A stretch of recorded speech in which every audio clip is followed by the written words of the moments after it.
When we think of philosophy, we often imagine long-bearded men in flowing robes, sitting beneath the shade of olive trees in Athens, debating endlessly about the mysteries of life. But for Plato, philosophy was never just a game of ideas. For him, philosophy was about life itself. It was about shaping human destiny. It was about asking the hardest of all questions. What is justice? What does it mean to live a good life? And what would a perfect society look like? Plato's Republic, written more than 2,000 years ago, is not just another old book collecting dust in a library. It is one of the most influential works ever produced in the history of human thought. Inside it, Plato crafted a vision of a world that has inspired dreamers, reformers, kings, revolutionaries, and even dictators. His vision of a perfect society continues to haunt us, to inspire us, and to make us reflect on what kind of world we truly want to live in. But why did Plato care so deeply about designing a perfect society? To answer this, we must look at the Athens in which he lived. Because Plato's ideas did not emerge in a vacuum, they were forged in the fires of political chaos, social breakdown, and personal tragedy. Plato was born around 427 BCE in Athens, one of the most celebrated city-states of ancient Greece. At the time, Athens was not just a place of democracy, but also of art, culture, and innovation. It was the home of playwrights like Sophocles, historians like Herodotus, and, of course, philosophers like Socrates. Athens had defeated the mighty Persian Empire and had risen as a cultural beacon for the entire Greek world. But beneath this glittering surface, there was instability. Plato grew up during the Peloponnesian War, a brutal decades-long conflict between Athens and Sparta. This war drained Athens of resources, crushed its confidence, and divided its citizens. The democracy that had once been the pride of Athens began to look more like mob rule leaders, rose and fell, not because of wisdom or ability, but because they could sway the crowds with empty promises and clever words. Worse still, Plato personally experienced political betrayal. In his youth, 2 of his relatives were part of the infamous 30 Tyrensa, brutal regime that overthrew democracy in Athens and ruled with cruelty. Yet when democracy was restored, it didn't provide justice either. The very democracy that promised freedom and fairness ended up sentencing Plato's beloved teacher, Socrates, to death on charges of corrupting the youth. Imagine being a young student, watching your mentor, one of the wisest and most honest men in the city, executed by the very system that claimed to serve justice. For Plato, this was a turning point. Both tyranny and democracy seemed deeply flawed. Neither could guarantee wisdom, truth, or justice. This is why Plato turned to philosophy, began to ask himself, if both tyranny and democracy can lead to injustice, then what would a just society actually look like? How should we organize human life so that people can flourish rather than destroy one another? Plato's central question in the Republic is about justice. What is justice? Is it simply obeying the laws? Is it whatever the strongest person says it is? Is it just giving people what they deserve? Or is it something deeper, something tied to the very structure of society itself? For Plato, justice was not just about individuals being treated fairly. It was about creating harmony in the whole society.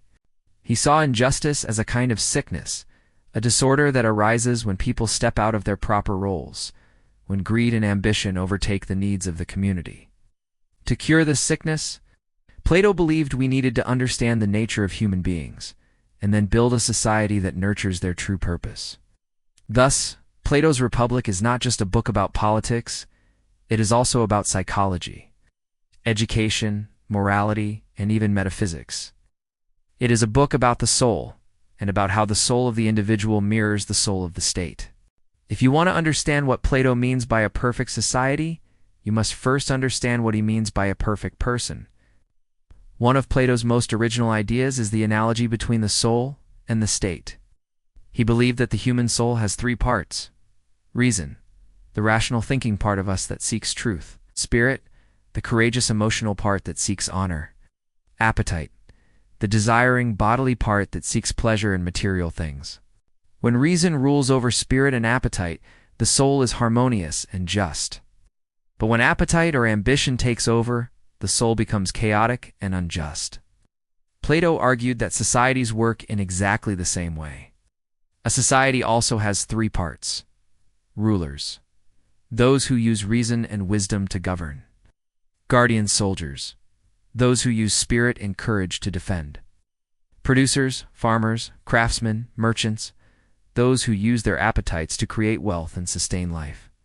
Just as justice in the soul means each part doing its job under the guidance of reason, justice in society means each class doing its proper role under the leadership of wise rulers.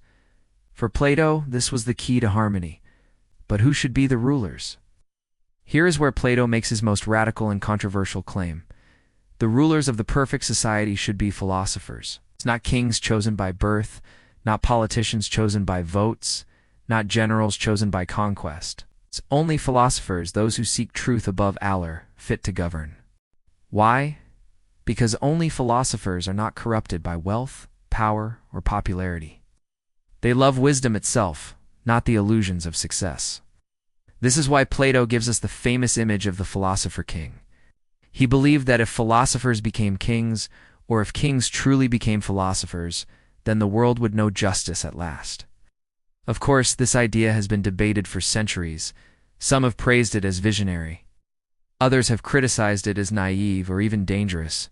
But whether we agree or not, it is hard to deny the power of Plato's vision.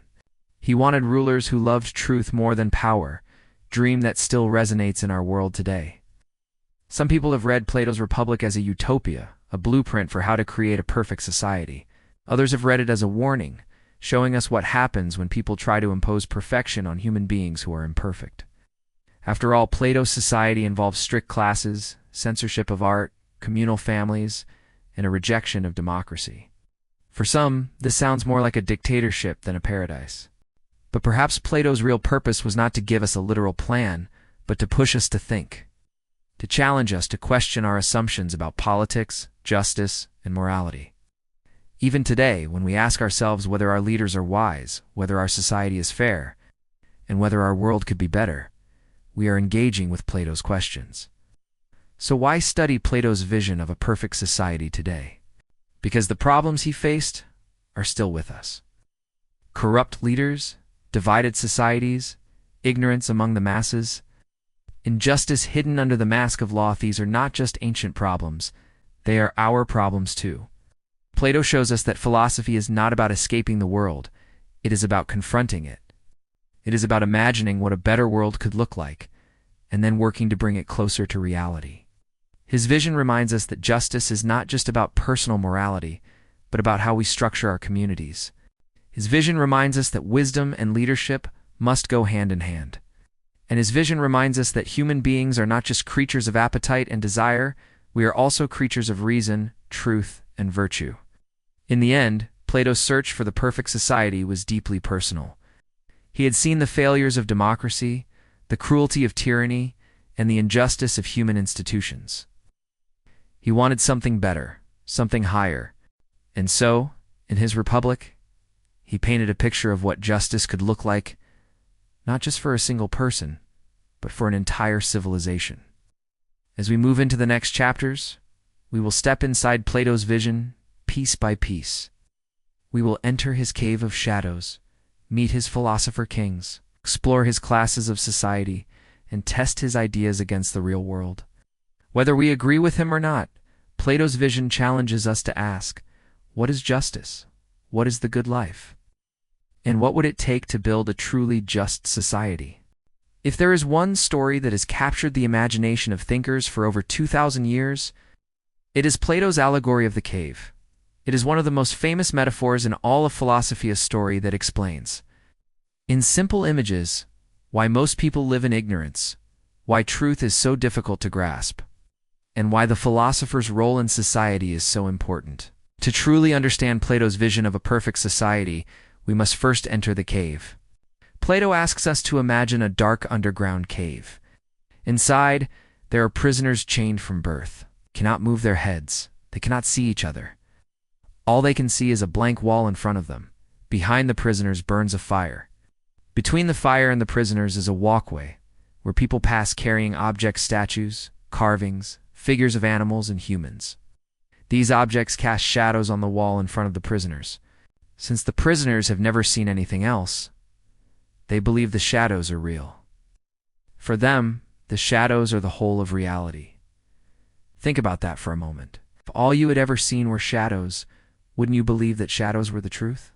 If you heard echoes bouncing off the cave wall, wouldn't you believe those echoes were real voices?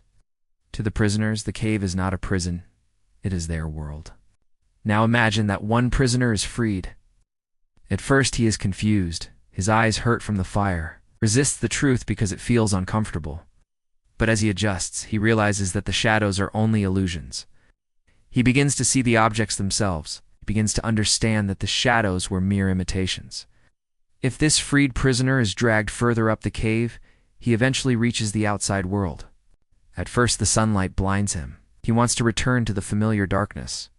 But gradually his eyes adjust. He sees real trees, real animals, real people. Finally, he looks directly at the sun, the source of all light and life. He realizes the truth. The shadows were never real. They were just pale copies of a greater reality. But what happens if this enlightened prisoner returns to the cave? Imagine him trying to explain to the others, "Listen, the shadows aren't real. There's a whole world outside. There's sunlight, beauty, truth." The prisoners laugh. They mock him. They think he has gone mad. Some may even become angry and threaten to kill him if he tries to free them. After all, the shadows are all they know. The truth feels dangerous. The cave is safe, familiar, and comforting even if it is false. For Plato, this is the philosopher's role in society. The philosopher is the one who escapes the cave of ignorance and glimpses the truth. But the philosopher's duty is not to remain in the sunlight, enjoying wisdom alone. The true philosopher must return to the cave, even at great personal risk, to help guide others toward enlightenment. This is exactly what Socrates did, and exactly why he was executed. He challenged the comfortable illusions of his fellow citizens, and they punished him for it. Plato's cave is not just a story, it is a mirror of human life. Most people live chained to illusions of wealth, power, fame, pleasure. We mistake appearances for reality. We believe gossip, propaganda, and half-truths. We fear questioning what we have always known. The cave represents ignorance, conformity, and the comfort of falsehood. The journey out of the cave represents education, not just memorizing facts, but true philosophical education. For Plato, real education is painful. It forces us to question our assumptions, to face uncomfortable truths, to leave behind what is familiar. But only through this struggle can we approach wisdom. At the heart of the allegory of the cave lies Plato's deepest idea, the form of the good. Just as the sun makes all things visible, the form of the good makes all truth and knowledge possible. It is the ultimate reality, the source of justice, beauty, and truth itself. Without it, we are trapped in shadows. With it, we can understand the true purpose of life. For Plato, the good is not just another thing. It is not wealth, or power, or pleasure. It is higher than all of them. It is what makes life meaningful. To see the good is to understand why justice matters, why truth is valuable, and why a perfect society must be built upon wisdom. So, what does the allegory of the cave have to do with Plato's vision of a perfect society? Everything. Because for Plato, most people live in the cave. They are guided by appearances, by desires, by ignorance. Left to themselves, they will never reach the truth. This is why democracy, in Plato's eyes, is so dangerous.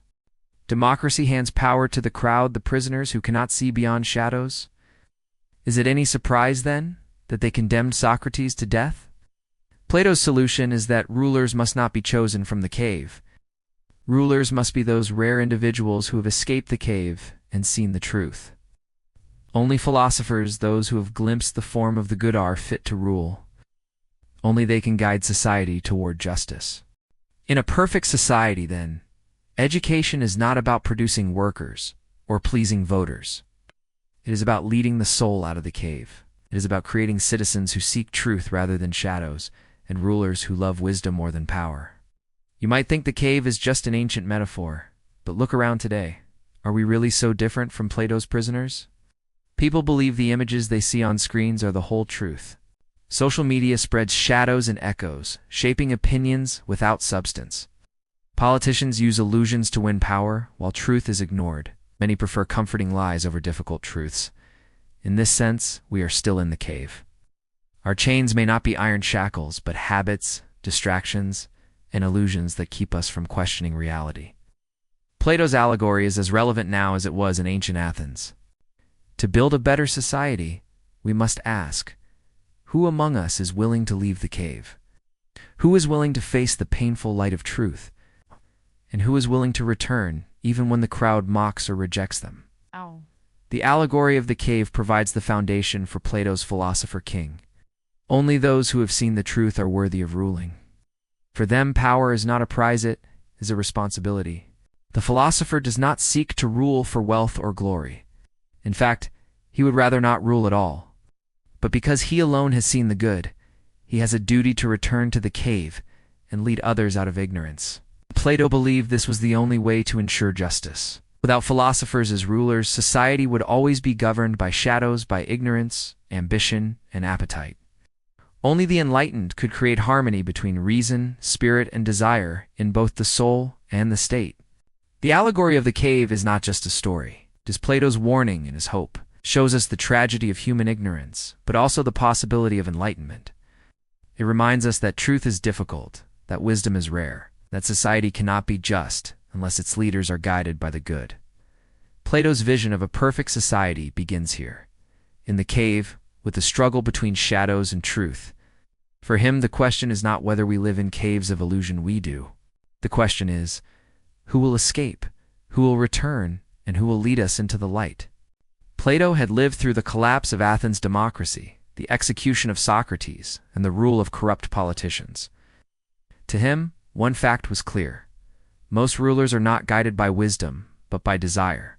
Some seek wealth, others seek power. Many crave honor and fame, but very few care about truth and justice. And when the blind lead the blind, society collapses. Plato compared such rulers to sailors fighting for control of a ship they cannot steer. Each claims to know the way, but none have studied navigation. The ship crashes. For Plato, the answer was radical. The only people fit to rule are philosophers. But not philosophers in the narrow sense of bookish scholars. A philosopher, for Plato, is a lover of wisdom, someone who seeks truth above all else, who has escaped the cave of ignorance, and who understands the form of the good. Such a person does not desire power. In fact, he avoids it. But precisely because he does not seek it for himself, he is the best person to be trusted with it. Plato lists several qualities that distinguish a philosopher-king from ordinary rulers. Love of truth. He does not care for shadows or appearances. He seeks what is real, wisdom and knowledge. He studies mathematics, philosophy, and the eternal forms. Self-discipline. He controls his desires, avoiding corruption by wealth or pleasure. Justice. He understands harmony between reason, spirit, and appetite, and applies this to society. Reluctance to rule. He does not crave power. He rules only because it is his duty. To Plato, the philosopher is like a doctor who does not want to practice medicine, but must, because the patients need healing. The philosopher does not want political power, but he must accept it for the sake of the common good. Plato understood that philosophers are not born, they must be trained.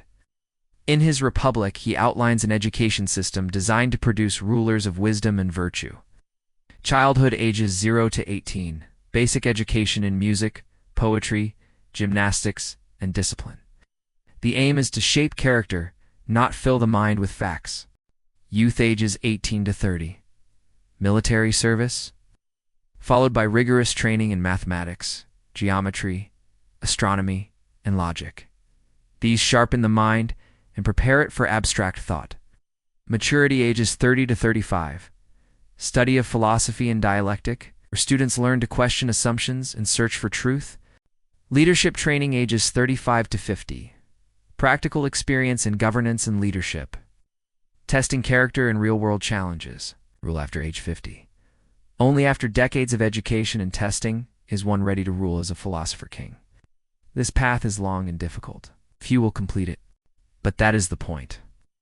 Plato believed that ruling a society is the greatest responsibility and should not be left to the untrained. Just as no one would allow an untrained man to fly a plane, no society should allow an unwise man to rule. Plato's central argument is that the philosopher-king is just because he seeks. It's not his own good, but the good of the whole society. Unlike the tyrant who rules for himself, the philosopher-king understands harmony. He knows that justice means every part of society performing its proper role. Rulers guided by wisdom, soldiers guided by courage, and workers guided by their needs and desires. Because the philosopher-king has seen the form of the good, he rules in harmony with truth itself. He is not swayed by wealth, popularity, or pleasure. His only aim is justice. Plato also admitted a problem. Most people do not trust philosophers.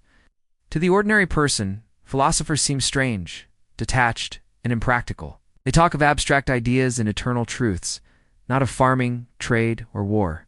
Plato compared philosophers to sailors studying the stars. While the rest of the crew fights over control of the ship, the sailors mock the philosopher as useless. Yet, ironically, he is the only one who truly knows how to navigate. This is why Plato insisted that philosophers must be rulers, not advisors, not teachers on the side, but rulers themselves. Only then could society be guided toward truth and justice. Plato contrasts the philosopher-king with other types of rulers. Tyrant rules by fear, seeking personal power. This leads to oppression and misery. Oligarch rules for the wealthy few, creating inequality and resentment. Rules by the desires of the crowd, which often leads to chaos. Philosopher-king rules by wisdom, seeking justice for all. For Plato, only the last option leads to stability and harmony. All other forms are doomed to corruption, of course. Plato's idea has been criticized for centuries, many argue. Philosophers are not immune to corruption. What if they abuse power? It is elitist. Why should only a few educated men rule? It is unrealistic. No society has ever been ruled purely by philosophers. Yet even critics admit that Plato raised important questions. Should rulers be trained in wisdom? Should leaders be chosen for knowledge, not popularity? Should politics aim at truth, not power? In this way, the philosopher-king remains an ideal, not always achievable, but a guide for what leadership should strive to be. In today's world, we rarely see philosopher-kings. Politics is dominated by money, media, and popularity contests.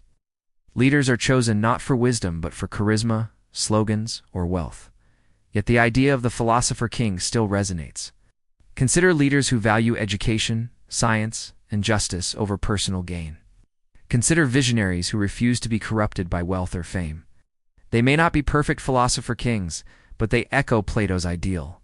Perhaps the challenge is not to create literal philosopher-kings, to ensure that wisdom and truth guide our leaders through institutions, education, and public values.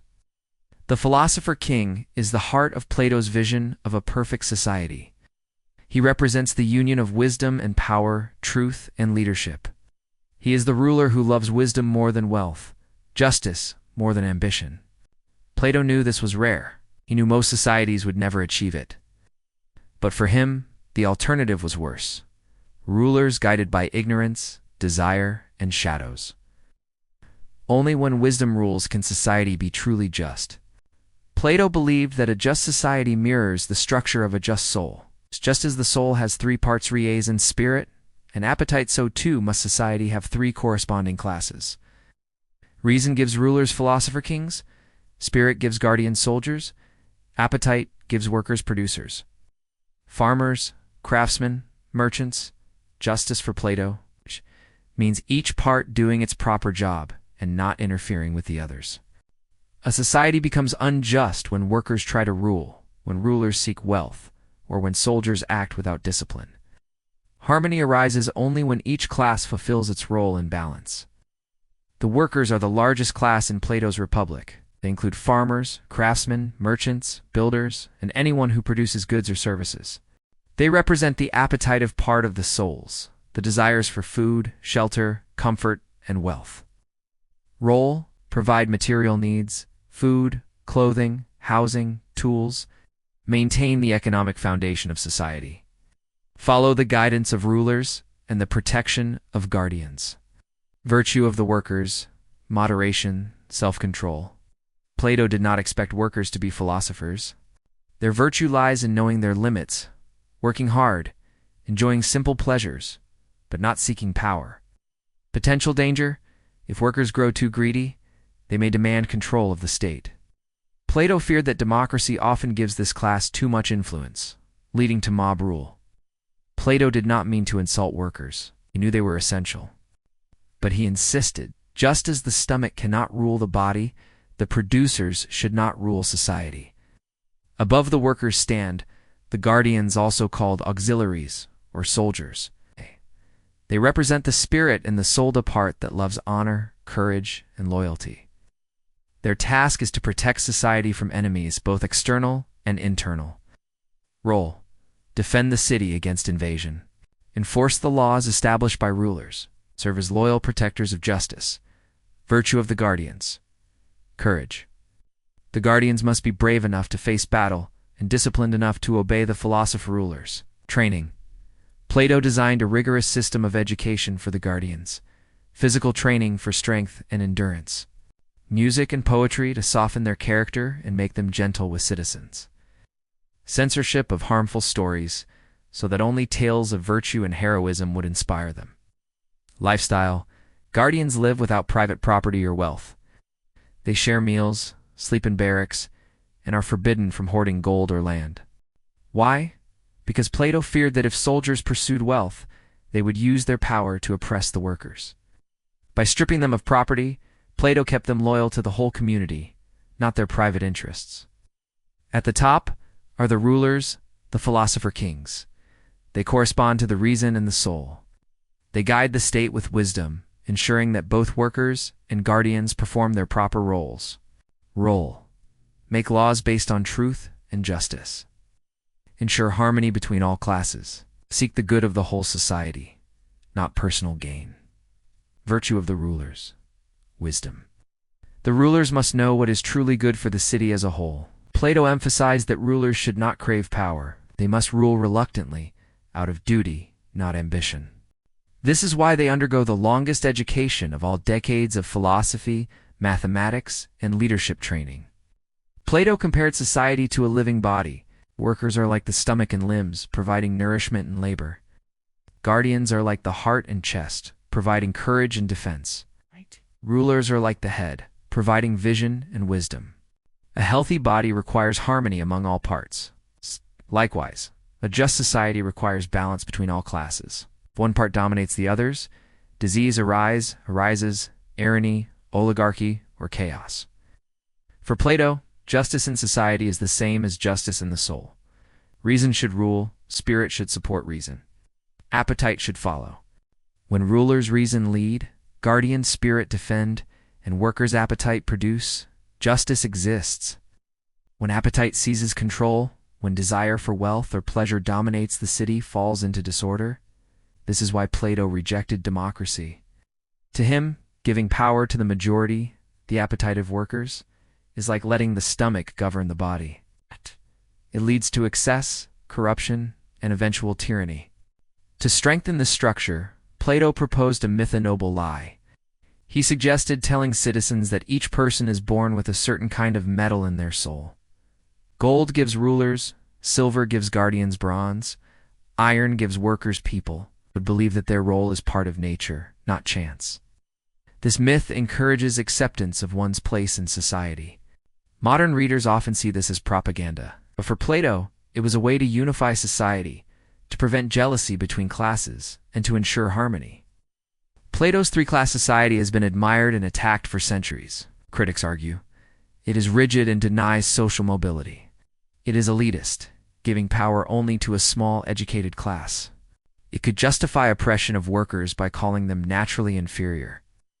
Defenders argue Plato was not describing real-world hierarchy, but an ideal of harmony.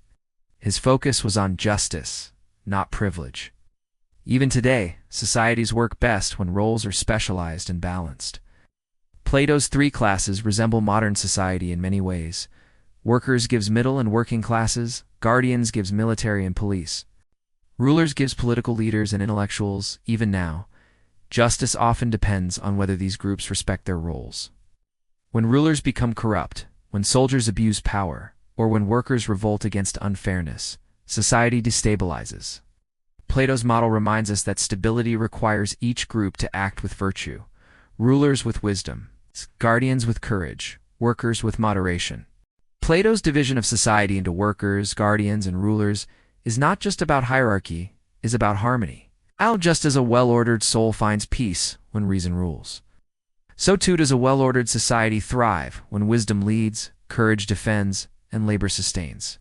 For Plato, justice means balance, and justice means imbalance. The three classes, working together, form the foundation of his perfect society.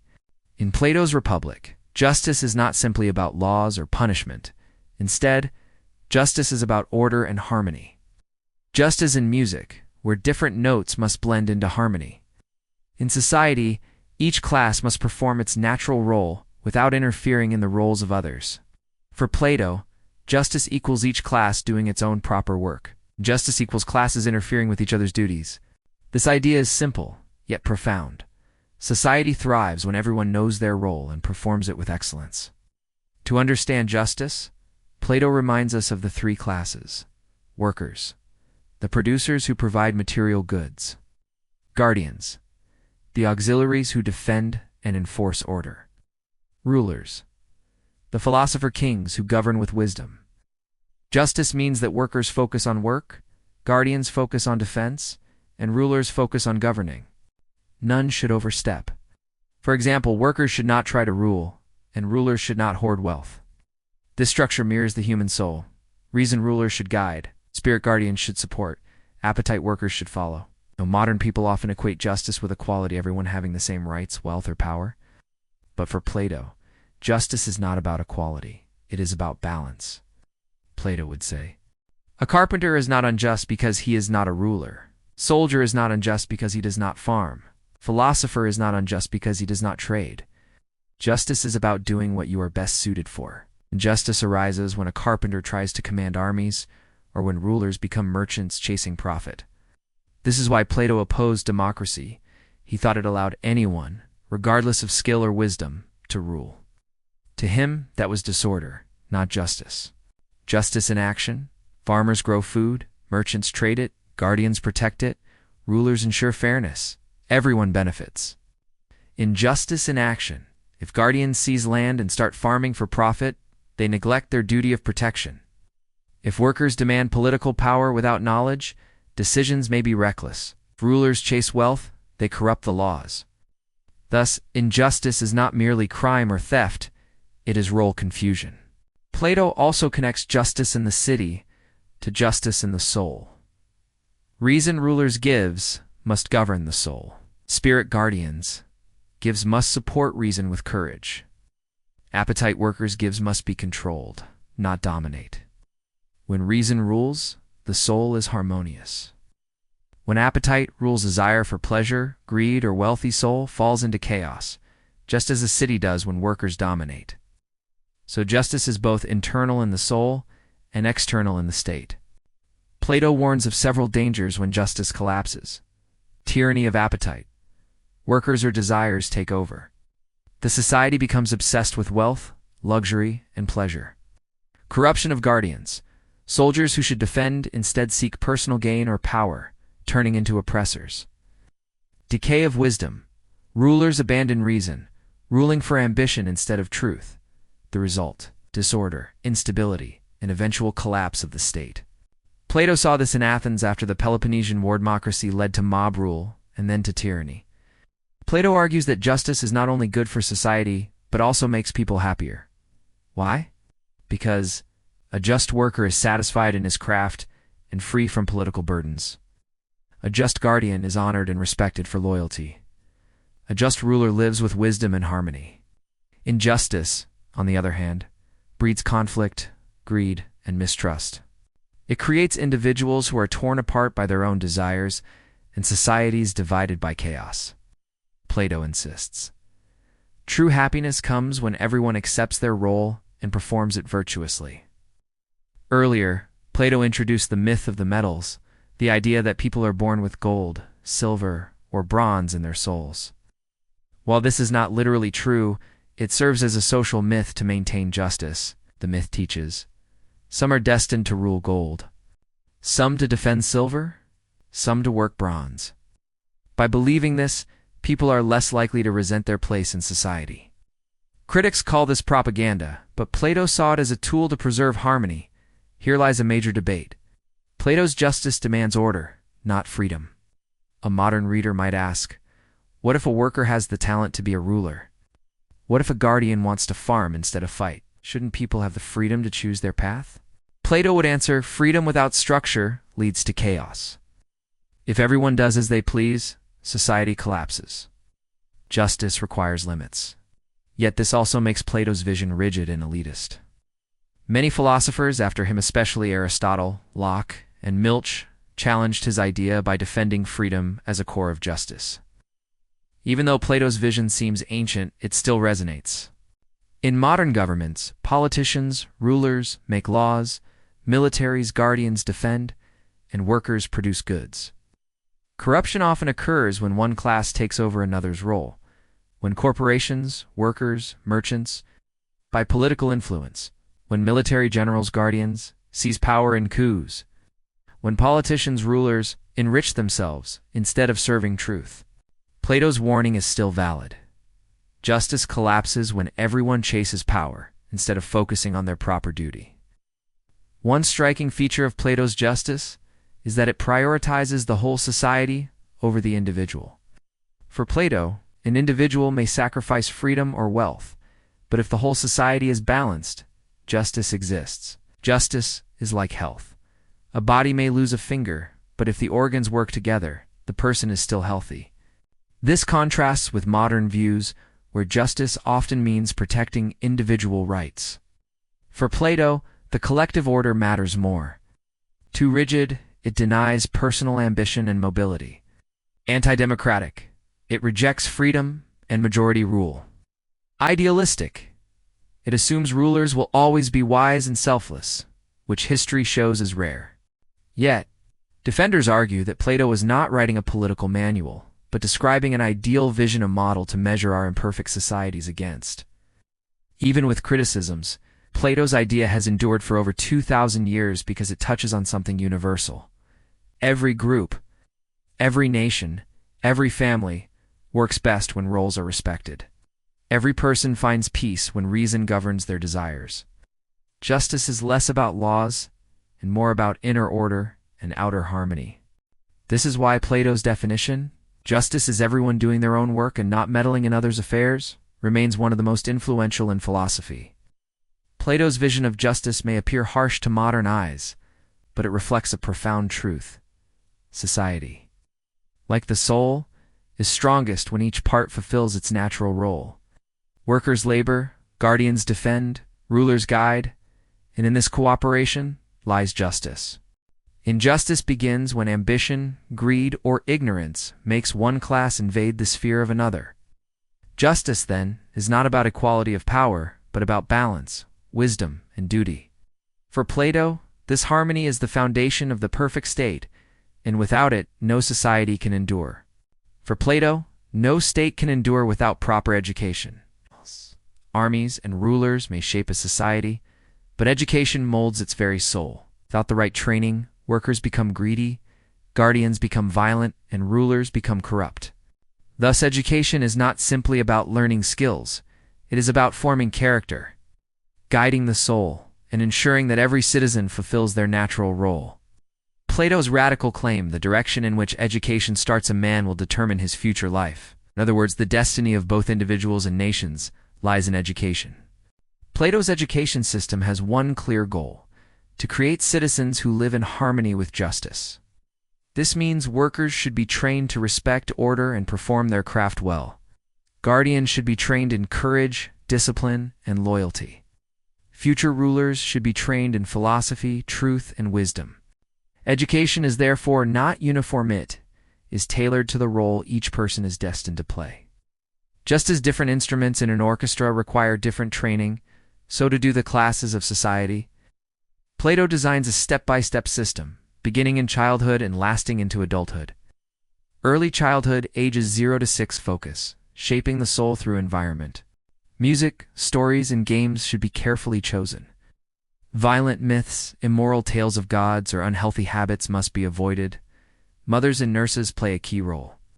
Plato believed that bad stories corrupt the soul, so children should not hear tales of Zeus, cheating, or gods fighting. Instead, they should hear stories of courage, honesty, and self-control. Basic education, ages 7 to 18. Subjects: music, poetry, gymnastics, reading, writing. Goal: balance the mind through music and stories, and the body through gymnastics. Boys and girls both receive education, which was revolutionary for his time. Here, music does not mean entertainment, but the arts as a whole: poetry, rhythm, harmony. These disciplines teach order, beauty, and discipline to the soul. Gymnastics trains the body, not for beauty contests, but for strength and endurance, so citizens can defend the state. Military training, ages 18 to 20. Citizens enter a period of physical and military discipline, preparing them to serve as auxiliaries, guardians. This stage filters out the weak or undisciplined. Higher education, ages 20 to 30, only for those showing exceptional intelligence and virtue. Studies: mathematics, geometry, astronomy, harmonics. Purpose: to train the mind in logic and abstract reasoning. Why math? Because numbers and geometry train the soul to think about eternal truths rather than appearances. Philosophical education, ages 30 to 35.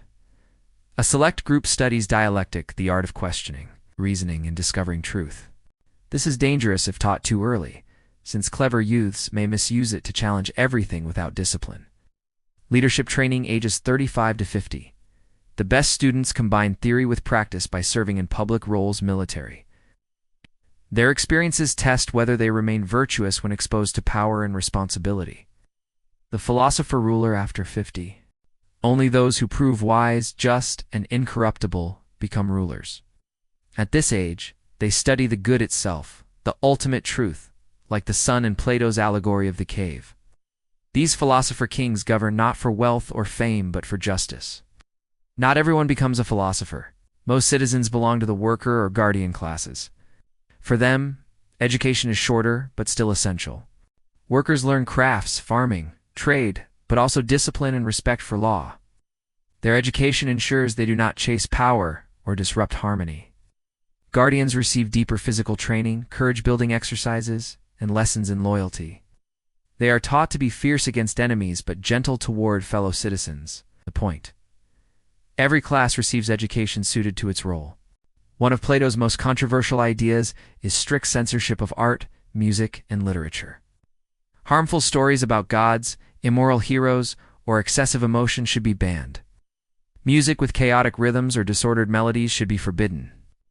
Plays that inspire rebellion, lust, or greed should not be allowed. Why? Because Plato believed art is powerful, it shapes emotions directly. Bad art produces bad citizens. For modern readers, this sounds authoritarian, even oppressive. But for Plato, it was necessary to protect the souls of children and preserve justice. Remarkably, Plato argued that women should receive the same education as men. Both men and women could become guardians. Both must train in music, gymnastics, and philosophy. Physical differences do not prevent women from sharing duties. This was revolutionary in ancient Greece, where women were often excluded from education. Plato's ideal state was, in this sense, far more progressive than Athens itself. At its heart, Plato's system is not about memorization or exams. It is about training the soul to love truth, goodness, and justice. Music and poetry form the emotions. Gymnastics forms the body. Mathematics forms the mind. Philosophy forms the soul. This layered approach ensures that citizens are not just skilled workers or soldiers, but human beings guided by virtue. Education also plays a role in maintaining the myth of the metals. From childhood, citizens are taught that they have gold, silver, or bronze in their souls. This belief encourages them to accept their place in society. Plato knew this was not literally true, but he saw it as a noble lie necessary to maintain harmony. Plato witnessed firsthand the dangers of poor education in Athens. Sophists taught rhetoric not for truth, but for persuasion. Clever speakers could manipulate crowds. Democracy allowed uneducated citizens to make critical political decisions, leading to chaos and, eventually, the execution of Socrates. This convinced Plato that education must not be left to chance or to the marketplace. It must be carefully structured by the state. Plato's system may sound strict, but echoes remain in modern schooling. Early childhood focus on stories and games. Balance of arts, music, literature, and physical training sports. Advanced education for the gifted. Training leaders in both theory and practice before allowing them to govern. Where Plato differs is in censorship and rigid class roles.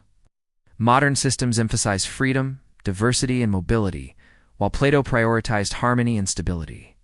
Plato did not want citizens who blindly obeyed. He wanted citizens who genuinely loved justice and truth. Education was the process of turning the soul from the shadows of ignorance to the light of wisdom. Like prisoners leaving the cave in his famous allegory, when citizens are properly educated, workers serve with pride. Guardians defend with courage, rulers govern with wisdom, justice flourishes. Education for Plato is the very heartbeat of the state. Oh, wait. Without it, no laws or rulers can maintain justice. With it, even the most ambitious souls can be guided toward harmony. His system is rigorous, structured, and by modern standards, strict. Yet it reveals a timeless truth. Societies rise and fall not by wealth or power, but by the quality of their citizens. Plato's Republic is ultimately a vision of an educational society, a community where every stage of life, every poem, every exercise, every law, is designed to shape citizens into lovers of truth and guardians of justice. Every society is shaped not only by its laws and leaders, but also by its stories, music, art, and traditions. Culture is the silent teacher. It forms values, shapes emotions, and guides behavior even more deeply than formal education. Plato understood this power. In fact, he was one of the first thinkers in history to argue that culture must be controlled and directed if a society is to remain just. For Plato, art is not neutral. A poem can inspire courage, but it can also inflame greed. A song can calm the soul, but it can also stir lust or rebellion. Plays, myths, and even rhythms in music have moral consequences. In his ideal republic, Plato insisted on censorship and strict control of culture. Plato lived in a Greece rich with myths of gods, heroes, and tragedies. Children grew up hearing stories of Zeus, Achilles, Heracles, and countless others. But not all of these stories were noble. Gods often lied, cheated, and quarreled. Heroes were reckless, vengeful, and driven by pride. Tragedies glorified extreme emotions, anger, grief, lust, despair. Plato feared that if children heard such tales, they would imitate them, he believed. Bad stories make bad souls. So in the Republic, only stories that encourage virtue are permitted. Gods must always be depicted as good, honest, and just. Heroes must embody courage and self-control. Cowardice, treachery, and excess must not be celebrated. This is censorship, but Plato saw it as soul protection. Just as we do not feed children poison, he argued, we should not feed their minds corrupt stories. For the Greeks, poetry was more than entertainment. It was the primary medium of education. Homer's Iliad and Odyssey were like textbooks, shaping Greek identity. Plato admired their beauty but distrusted their influence. Why? Because poetry appeals not to reason but to emotion. It stirs passions, fear, anger, pity without guiding them by rational thought. In tragedies, audiences weep in rage, but they do not learn self-control. Plato warned that a city drowning in emotional poetry would produce citizens who were slaves to feelings, unable to reason about justice. Thus, in the Republic, poets are either censored or banished, unless they serve the purpose of moral education. Music, for Plato, was even more powerful than poetry. Harmonies shape the soul's sense of order. Rhythms influence courage or laziness. Certain musical modes, scales produce discipline, others encourage softness or rebellion. He argued that only noble harmonies, those that foster bravery, moderation, and harmony, should be allowed. Modes that excite excessive sorrow, drunkenness, or luxury must be banned. In modern terms, Plato would say, your playlist is shaping your character. This shows how seriously he believed in the moral force of art. Greek theater was wildly popular in Athens. Crowds gathered to watch tragedies and comedies that portrayed love, betrayal, war, and folly. Plato, however, criticized theater for 3 reasons. Imitation mimesis. Actors pretend to be someone else, imitating emotions they do not truly feel. Plato saw this as deception, corruption of emotions. Audiences sympathize with immoral characters or laugh at indecency, distance from truth. Theater distracts from philosophy and real truth, presenting shadows rather than reality. Because of this, he insisted that drama must either serve the state's moral goals or not exist at all. In Book 10 of the Republic, Plato makes a radical claim. Art is an imitation of an imitation. Reality equals the eternal forms, for example, the form of chairness. Physical objects equals imperfect copies of forms, for example, an actual chair. Art equals imitation of physical objects, a painting of a chair. Thus, art is 2 steps removed from truth, misleads, seduces, and distracts us from philosophy. A painting may look real, but it offers no knowledge. A poet may sound wise, but he has no true understanding. For Plato, only philosophy reaches truth. Therefore, artists are dangerous. They create illusions that pull citizens away from wisdom. Despite his criticism, Plato did not hate all culture. He valued its power when properly controlled.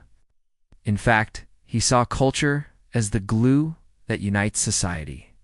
Shared myths create identity. Music bonds citizens in harmony. Rituals and festivals strengthen community spirit. But this glue must be strong, pure, and moral. Otherwise, it cracks society apart. This is why Plato defended the noble lie, a cultural myth, that people are born with different metals, gold, silver, bronze, in their souls. Though not literally true, it unites the people by giving them a shared story. Modern readers often recoil at Plato's censorship. Freedom of speech and artistic expression are seen as essential to democracy. But Plato lived in a time when Athens' free art and speech led to instability. Comic poets mocked leaders. Sophists used rhetoric to manipulate crowds. Tragedies fueled emotions without discipline. This chaos contributed to poor leadership and the execution of Socrates. To Plato, freedom of culture looked like cultural poison. So censorship in his Republic is not about silencing creativity, but about protecting the soul and state from corruption. For the guardian class, culture is particularly important. They must be trained from youth to love bravery, loyalty, and self-control. Poems should celebrate courage. Songs should honor discipline. Stories should warn against greed and betrayal. If guardians are fed corrupt culture, they will become wolves rather than protectors. For Plato, cultural discipline is as essential as military training. Plato recognized that no state can survive if citizens live in fragmented cultural worlds. He feared diversity of uncontrolled art could divide society. Instead, he imagined a republic where all citizens share the same myths, the same noble songs, the same festivals and rituals. This unity through culture creates harmony, ensuring that society functions as one great soul. Philosophers and artists after Plato often attacked his views. Aristotle argued that art has cathartic value, it purges emotions rather than corrupts them. Modern critics see Plato as authoritarian, suppressing freedom. Romantics like Shelley defended poets as the true legislators of humanity. Yet Plato's warning still resonates. Media and art do shape values. Nations still debate censorship, propaganda, and the influence of movies, music, and social media on society. Plato's cultural concerns are surprisingly modern. Media regulation. Governments today regulate violent or obscene content for children. Propaganda. States use controlled myths to unite citizens. Music and youth. Debates over whether music genres encourage violence or rebellion echo Plato's ideas. Cinema and social media. Just as Plato feared theater's power, we now debate TikTok, films, and viral content shaping minds. Plato would say, culture educates more than schools. For Plato, culture is destiny. A society that tolerates corrupt art breeds corrupt souls. Society that nurtures noble art produces noble citizens. Censorship, poetry, music, theater, myths were not side issues, but the very foundation of justice in his republic. While modern readers may disagree with his strict control, Plato's insights remain powerful. Culture is never neutral. It can either build harmony or destroy it. In his republic, culture is carefully guided to ensure that every citizen, worker, guardian, or ruler lives in alignment with truth, justice, and the common good. Plato did not only design his ideal republic, he also carefully studied and criticized the other systems of government around him. In Books 8 and 9 of the Republic, he describes how governments rise and fall, moving in a cycle of decline. He begins with the perfect aristocracy rule of the wise, but then shows how it slowly decays into timocracy, oligarchy, democracy, and finally tyranny. Plato's analysis is one of the earliest theories of political decay, and it remains surprisingly relevant to modern politics. Plato saw political life as unstable. States rarely remain ideal. Instead, they slowly fall apart because human nature drifts toward ambition, greed, or disorder. His cycle goes like this: aristocracy, rule of the best, the philosopher-kings, the most just form of government. Rulers care for truth, justice, and the good of all. Timocracy, rule of the honorable military leaders. Focus shifts from wisdom to honor and victory. Guardians care more about status and war than philosophy. Oligarchy, rule of the wealthy, when love of money grows stronger than love of honor. Rich rule the poor, creating inequality and division. Democracy, rule of the people, when the poor overthrow the rich, demanding freedom. Equality is celebrated, but discipline vanishes. Tyranny, rule of one corrupt dictator. Out of chaos, a strong man rises, promising order. He enslaves the people who gave him power. This tragic cycle shows Plato's deep suspicion of political systems other than his own ideal republic. Plato begins his decline story with timocracy, a government dominated by warriors and military honor. Origin: it appears when the ruler's guardians begin to quarrel and pass power to their sons rather than the wisest candidates. Values: military strength, victory in battle, personal glory, weakness. Citizens admire courage, but they neglect philosophy, wisdom, and justice. For Plato, timocracy resembles Sparta, a state obsessed with war. Though strong, it is unstable because ambition for honor breeds rivalry and violence. When timocracy becomes obsessed with wealth, it decays into oligarchy. Structure: a few wealthy elites control the state. Society divided between rich and poor, full of inequality. Motivation: the rulers protect their wealth, not the common good. Plato criticizes oligarchy for creating two hostile nations in one city: the rich, who are few but powerful; the poor, who are many but powerless. This inequality leads to unrest and rebellion. Oligarchies also suffer from corruption because leaders care more about profit than virtue. For Plato, Athens during his time showed signs of oligarchic tendencies, wealthy families dominating politics. After oligarchy collapses under inequality, the poor rise up and seize power. The result is democracy. At first glance, democracy looks appealing: freedom for all, equality between rich and poor, citizens can live as they wish. Plato saw democracy as dangerously chaotic. Too much freedom leads to lack of discipline. Citizens value personal desires over the common good. Leaders are chosen for popularity, not wisdom. Demagogues, clever speakers, manipulate the masses. Plato believed that democracy eventually destroys itself, because when everyone claims equal right to rule of it, the ignorant, the state loses order and stability. He compared democracy to a ship with no trained captain. The sailors all argue about steering, while none actually knows how to navigate. From democracy emerges the most unjust system: tyranny.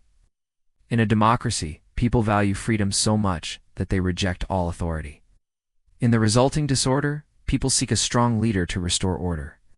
A demagogue promises to defend the people, but gradually becomes a dictator. Plato describes the tyrant as ruthless, paranoid, and surrounded by flatterers, driven by personal desires, not justice. Willing to use violence and fear to maintain power. For him, tyranny is the political equivalent of the worst soulless soul, ruled by lust and appetite without reason. Plato's criticism of democracy was deeply shaped by his own life. Saw Athens, the most democratic city of Greece, condemn Socrates, his teacher, to death. This convinced him that democracy could be irrational and unjust. The masses, swayed by rhetoric, killed a man who only sought truth. His main objections: excessive freedom, citizens do whatever they like, without respect for law; equality without merit, the wise and the foolish are treated the same in decision-making. Rise of demagogues. Clever politicians exploit the crowd with empty promises. Weak leaders lack the training of philosopher-kings, Plato concluded. Democracy feels pleasant at first, but always collapses into tyranny. Plato ranked governments from best to worst: aristocracy, ideal republic, philosopher-kings; timocracy, honor, but lacks wisdom; oligarchy, wealth rules, inequality grows; democracy, chaos from excessive freedom; tyranny, oppression, under one ruler. Each step is a decline of moral corruption of the rulers and the citizens. Plato's cycle is not just about ancient Greece. It is a warning for all ages. When societies prize honor over wisdom gives, they become militaristic. When they prize wealth over justice gives, they fall into oligarchy. When they prize freedom without discipline gives, they slide into chaos. When chaos grows unbearable gives, they turn to tyrants. This cycle is tragically familiar in world history, where empires and democracies alike have risen and fallen by these patterns. Many thinkers after Plato challenged his pessimism. Aristotle agreed that democracy has flaws, but argued that a balanced form, polity, could work well. Modern democrats defend democracy as the least bad system, since it gives people voice and checks tyranny. Liberal philosophers argue that freedom, though messy, is worth the risk compared to authoritarian control.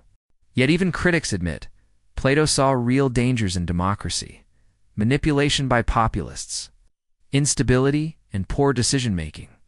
Plato's concerns echo in modern times: demagogues and populism, leaders rising by inflaming anger and promising simple solutions, inequality in oligarchies, the gap between rich and poor, destabilizing societies, excessive freedom, debates about whether unlimited freedom of speech or online misinformation weakens democracy. Tyrannies rise, cases where democratic states elected leaders who then dismantled democratic institutions. Plato might say, history keeps repeating the same political cycle. Plato's harsh critiques of democracy, oligarchy, timocracy, and tyranny reveal his deep concern for justice and stability. He did not hate freedom or wealth, but he believed they must be guided by wisdom and virtue. His Republic remains a reminder that politics without philosophy leads to decay. Freedom without discipline becomes chaos. Power without justice becomes tyranny. Whether or not we agree with Plato, his analysis continues to challenge modern nations to reflect. Are we moving upward toward wisdom or downward through his tragic cycle of decline? Plato's Republic is more than just a book about an imaginary city. It is one of the most influential works in Western thought. And ordinary readers have debated, was Plato describing a utopia, a perfect world we should strive to create? Or was he offering a warning, showing us the dangers of extreme political ideas? The answers are not simple. His vision inspired both dreamers of ideal societies and critics of totalitarianism. Understanding the legacy of the Republic means understanding how it shaped philosophy, politics, education, and culture.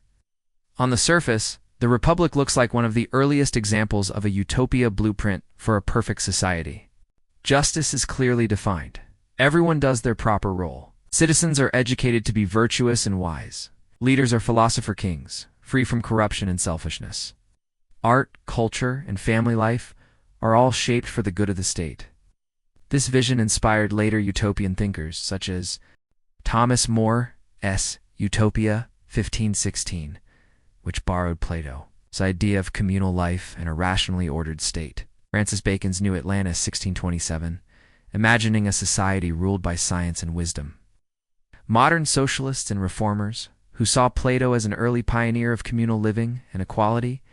For many, Plato's Republic became the prototype of utopian literature. But the Republic also raises uncomfortable questions.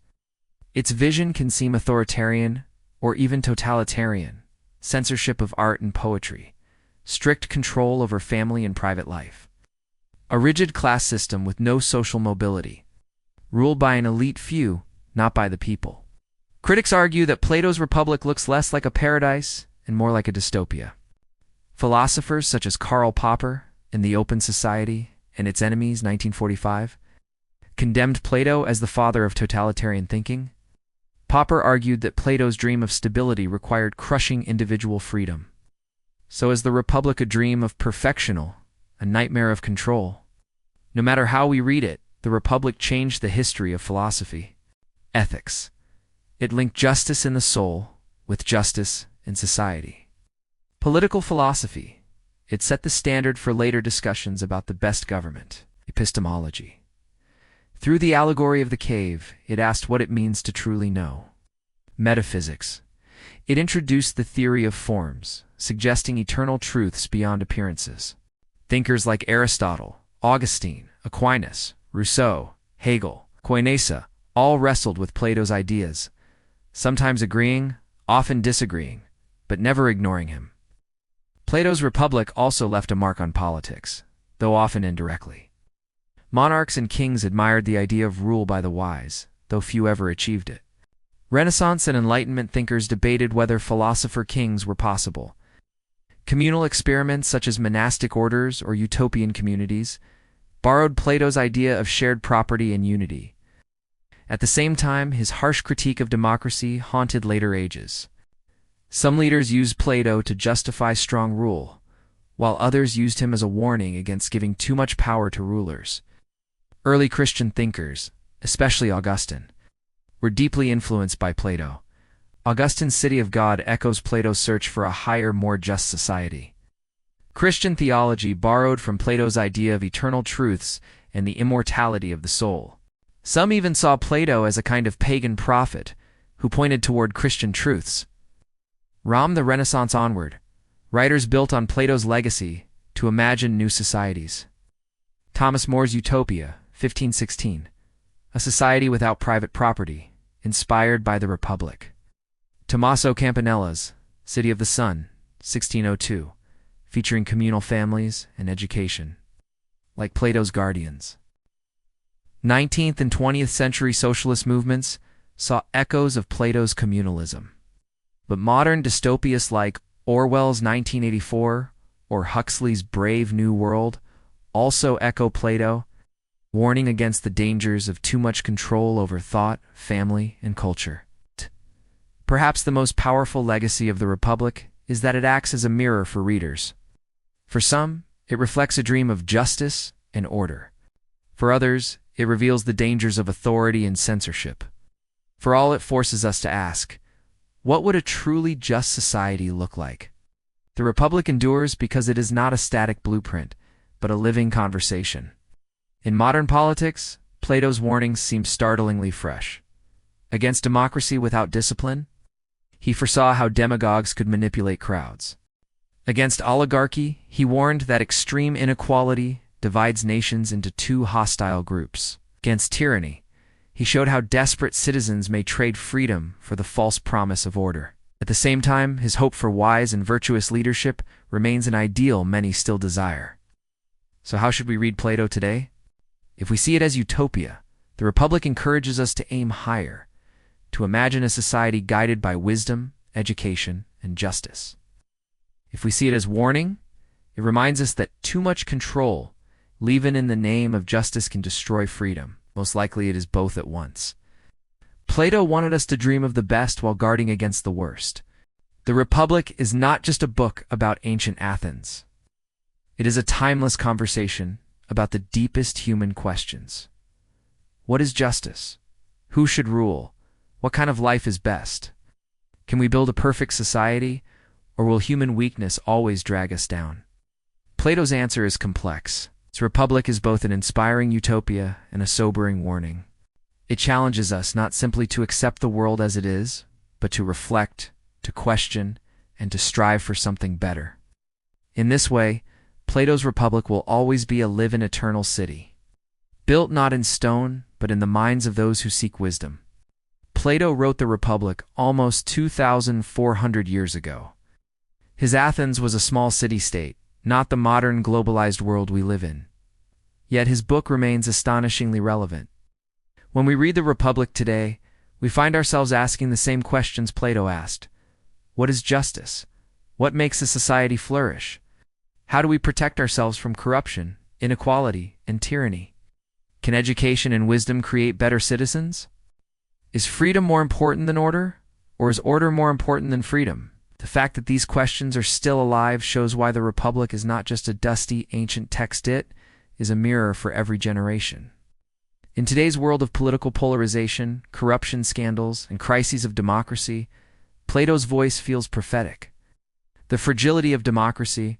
Plato warned that democracy can collapse into chaos if citizens become too obsessed with personal freedom and ignore discipline.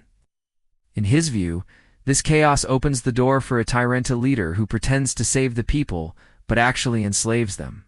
Looking at modern politics, with populist movements and authoritarian leaders rising in many countries, Plato's warning seems remarkably accurate. Plato argued that when the gap between rich and poor becomes too wide, society splits into two cities, the wealthy and the poor, locked in hidden war. Today's global inequality, with billionaires owning as much as entire nations, reflects this danger. Plato reminds us that justice requires balance. The need for virtuous leadership. Plato's philosopher-king ideal may seem unrealistic, but it expresses a simple truth. Rulers must be wise, not just powerful. Corruption, greed, and short-term politics destroy nations. Plato challenges us to ask, do our leaders pursue truth and the common good or only personal gain? Education was at the heart of Plato's Republic. He believed that justice in society begins with justice in the soul, and the soul can only be trained through proper education. In today's world, education often focuses on skills for jobs, not wisdom for life. Plato would argue that we are neglecting the deeper purpose of education, forming citizens who are just, rational, and virtuous. His emphasis on physical training, music, mathematics, and philosophy as a balanced curriculum feels surprisingly modern. It anticipates the idea of holistic education, mind, body, and character. The allegory of the cave is still a powerful metaphor for education, freeing ourselves from illusions, questioning the shadows on the wall, and seeking the light of truth. Plato challenges us to rethink education, not as job training, but as soul training. In the Republic, Plato famously argued for censorship of harmful art. While his strict controls seem authoritarian, his concern is still relevant. What kind of culture shapes our values? Does popular entertainment make us more justor, more selfish, violent, and shallow? Are social media algorithms today the modern equivalent of the poets and storytellers Plato wanted to regulate? Even if we reject Plato's strict censorship, his core insight remains. Culture educates the soul. What we watch, read, and consume influences the kind of people we become. The Republic is not just about politics, it is about the human soul. Plato argued that justice in society mirrors justice within the individual. When our reason rules over spirit and appetite, we are just. When our desires overwhelm reason, we fall into disorder. This insight applies as much to individuals today as to whole nations. The struggle between reason, spirit, and desire still defines human life. In an age of consumerism, instant gratification, and digital distraction, Plato's call to seek truth, discipline, and inner harmony is more urgent than ever. One reason the Republic continues to fascinate readers is its dual nature. On one hand, it is a utopia vision of perfect justice, rational order, and enlightened leadership. On the other hand, it is a dystopia society with censorship, rigid classes, and state control over families. This tension is exactly why the Republic is powerful. It forces us to wrestle with both sides. How much order do we want? How much freedom can we afford? Can we have justice without authority, or authority without oppression? Every society in every age faces these same dilemmas. Plato's Republic remains the archetypal conversation about them. Plato's vision has shaped centuries of thought. Christianity borrowed his idea of eternal truth and the higher city of God. Islamic philosophy like Al-Farabi, adapted Plato's philosopher-king into the idea of a wise religious ruler. Renaissance thinkers revived Plato's ideas as models for reforming society. Modern democracy often defines itself against Plato's critique of democracy, yet secretly borrows his ideals of education and wisdom. Utopian and dystopian literature, from Thomas More to George Orwell, traces its roots back to Plato. Even if we disagree with Plato, we live in his shadow. He created the language and framework of political philosophy. Ultimately, the Republic does not give us final answers. Instead, it hands us questions we cannot escape. Can power ever be truly just? Is equality possible without sacrificing excellence? Is freedom more valuable than order? Should leaders serve the people? If should the wise lead even against popular opinion? Can education overcome ignorance? Or are most people doomed to stay in the cave? These questions remain alive because human nature has not changed. The Republic endures because it forces us to face the deepest truths about ourselves. Imagine if Plato could see the modern world. Nations with massive democracies and free speech, technology that creates endless distractions, our own caves of illusion. Leaders chosen not for wisdom, but for popularity and media power. Education systems that often neglect philosophy, truth, and the soul. He would likely be both fascinated and horrified. Yet his central message would remain: seek justice, seek wisdom, seek the truth beyond the shadows. The Republic was never meant to be a simple manual for government. It was meant to awaken us, to pull us out of the cave and force us to ask what kind of life and what kind of society is truly best. The Republic is not a city in Greece, nor a place we can visit. It is a city in speech, a construction of reason and imagination. It lives wherever human beings question justice and truth. Plato's Republic is a utopia that inspires us to dream of better societies, a warning that reminds us of the dangers of power and control, a mirror that reflects our own struggles with justice, freedom, and virtue, a teacher that continues to shape our souls across centuries. In the end, perhaps Plato's true vision of a perfect society is not a blueprint we can build, but a conversation we must keep alive. As long as we ask his questions, challenge his answers, and strive toward justice, the Republic endures, not as a dead text, but as an eternal dialogue. If you like video, please subscribe channel.